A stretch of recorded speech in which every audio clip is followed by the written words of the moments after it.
चलिए, जीएस का test number है 10। मेरा नाम है अतुल श्रीवास्तव और स्वागत है आप सभी लोगों का नेक्सस जीएस में।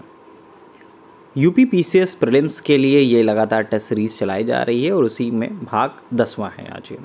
पहला क्वेश्चन है, बीटा क्लोर का प्रयोग किसके लिए किया जाता है? तो देखिए, बीटा क्लोर जो होता है एक शाकनाशी होता है। भारत में इसका बड़े पैमाने पर प्रयोग धान की खेती में किया जाता है, तो शाकनाशी है। इसका व्यापक उपयोग किस फसल में होता है? तो धान में होता है। निर्जलीकरण के दौरान शरीर में किस पदार्थ की हानि होती है?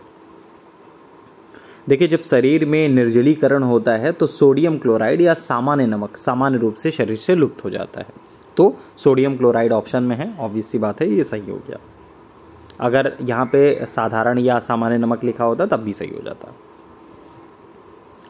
विश्व का पहला हृदय प्रत्यारोपण किसने किया था? तो विश्व का पहला जो हृदय प्रत्यारोपण किया था डॉक्टर क्रिश्चियन बर्नार्ड ने किया था। वीवी गिरी राष्ट्रीय श्रम संस्थान कहाँ स्थित है? नोएडा में स्थित है।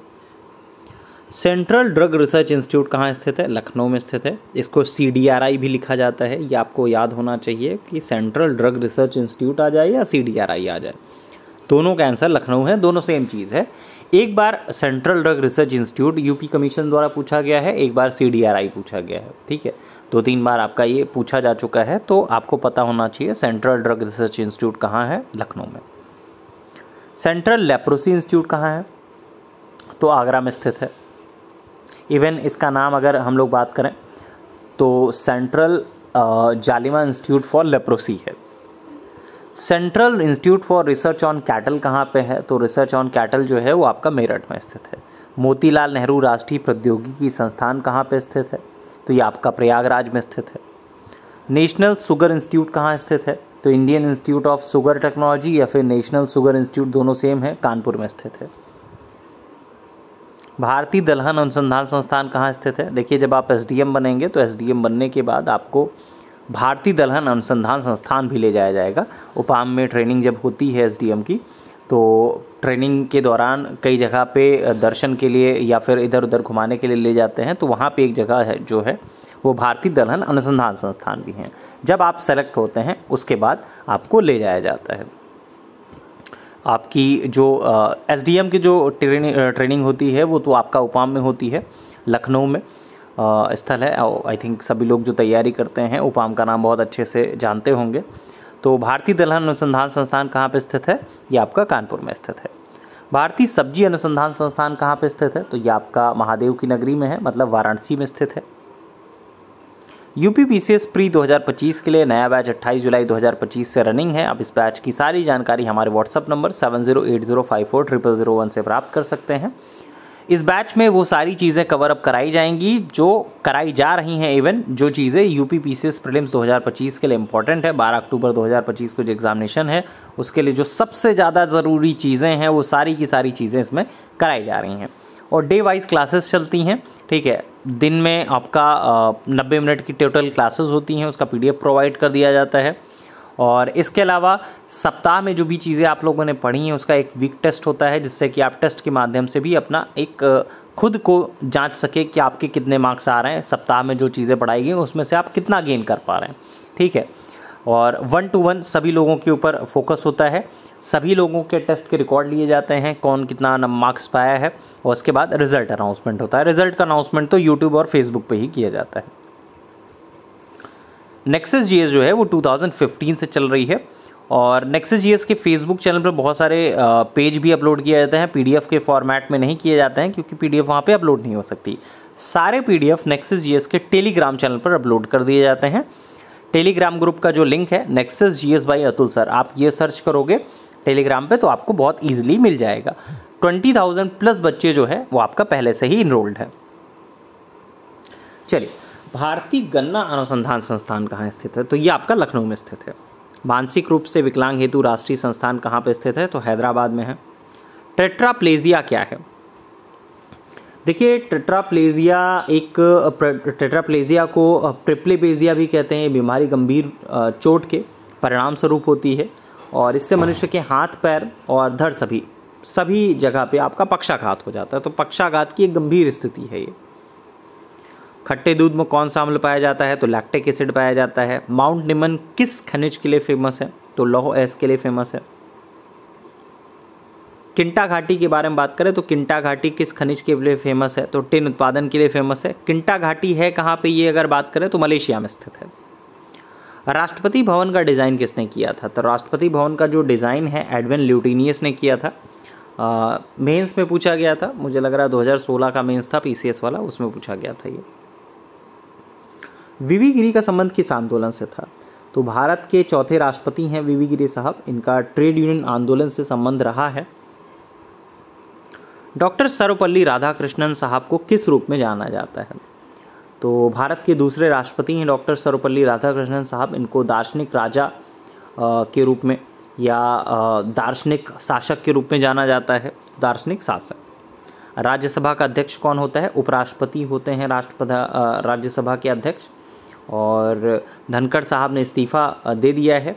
तो भारत के जो 15वें उपराष्ट्रपति हैं तो उनके बारे में जो डिटेल्स हैं तो वो आप कमेंट बॉक्स में लिख सकते हैं।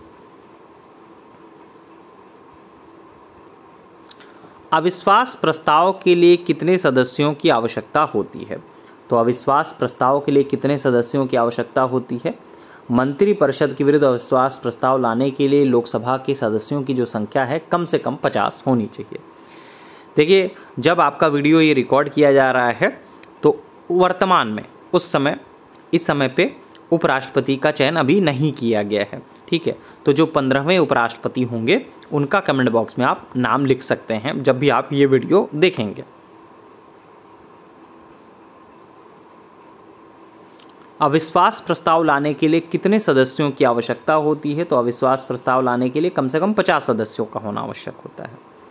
प्रधानमंत्री के कर्तव्यों का उल्लेख संविधान के किस आर्टिकल में किया गया है? तो आर्टिकल 78 में संविधान में आपका इनका उल्लेख किया गया है।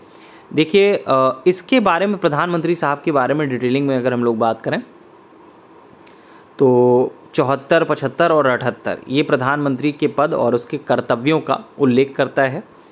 अब कर्तव्यों का तो उल्लेख 78 में है। 74 में क्या है इसके बारे में बात करें तो राष्ट्रपति को सलाह देने के लिए एक मंत्रिपरिषद होती है जिसका प्रमुख जो होता है वो प्रधानमंत्री होता है। 75 में क्या है?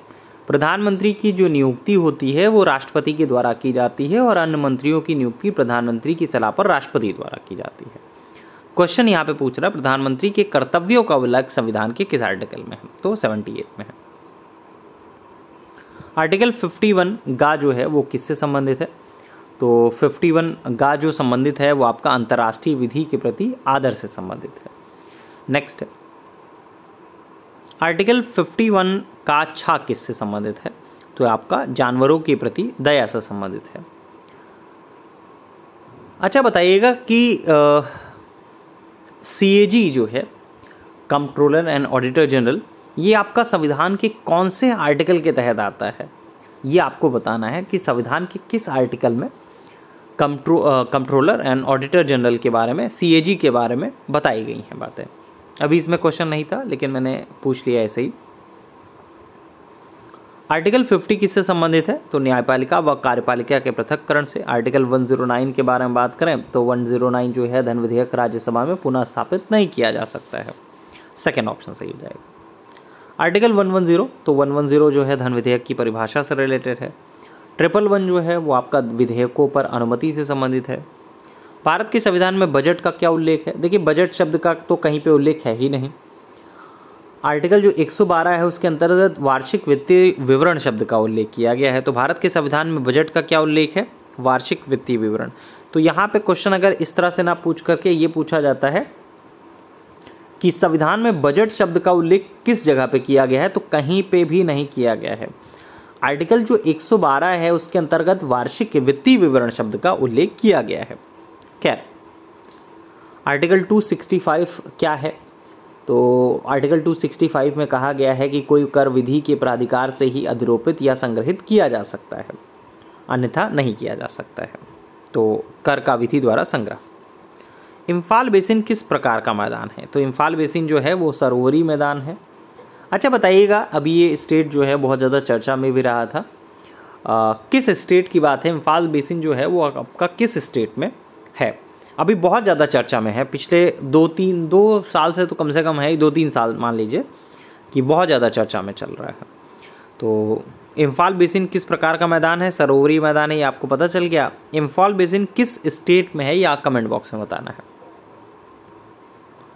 भूमध्य रेखा, कर्क रेखा और मकर रेखा किस महाद्वीप से होकर गुजरती है? तो अफ्रीका महाद्वीप से होकर गुजरती है। सेकंड ऑप्शन सही हो जाएगा।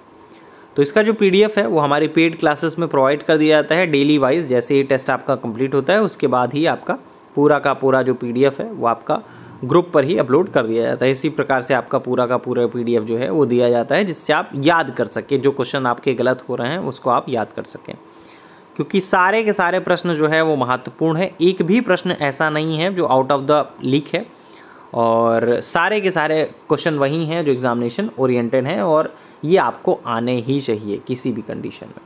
चलिए फिलहाल के लिए इतना ही। Thank you so much.